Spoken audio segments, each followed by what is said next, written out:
fastest polarizer. So what does the leadership in today's world then entail?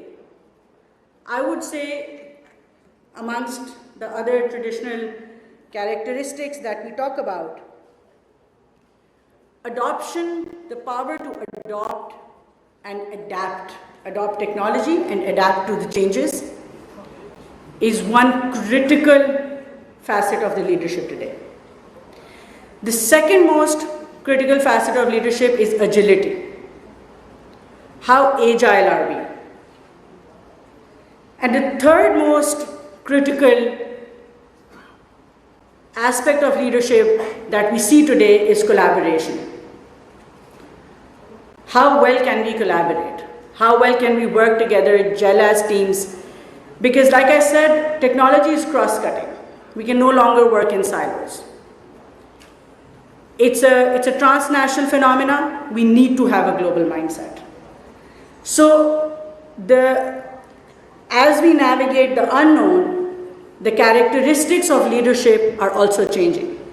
And are we ready to take on this challenge is the question that we all need to ask ourselves as leaders in our respective sectors, organizations, and for us as government.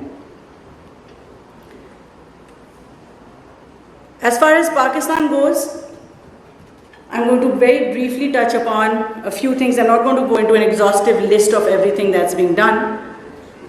But there are a couple of things that I feel would be pertinent for all of you to know at this point. When we talk about adaptation and agility and our readiness to embrace change, I'm very proud that one of the first directives that I got after becoming a minister for IT and Telecom from the Honorable Prime Minister was actually to come up with a digital transformation plan. And one of the groundbreaking legislations that will probably go in the history for the country was done after extensive work, back and forth, consultations, was the Digital Nation Pakistan Act 2025 that was passed this year. Digital Nation Pakistan Act actually enables Pakistan and provides that requisite policy foundation to transform Pakistan digitally in three verticals: digital economy, digital society, and digital governance. I'm not going to go into the details of what the three mean, but on a very high level, digital economy is essentially a lot of what Ahmed just spoke about, looking at how can we have more inclusive economy, how can we use technology to ensure that the gender divide is filled, how can we have an economy which is cashless, how can we ensure that digital payments are our go-to method of payment, whether we're a consumer, a retailer, a wholesaler, a business person.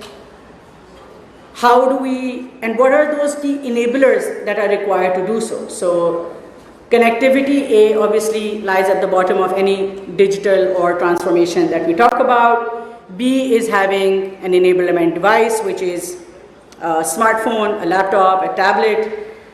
And C is that literacy, to be able to have that confidence and ability to process through the digital economy that's coming our way.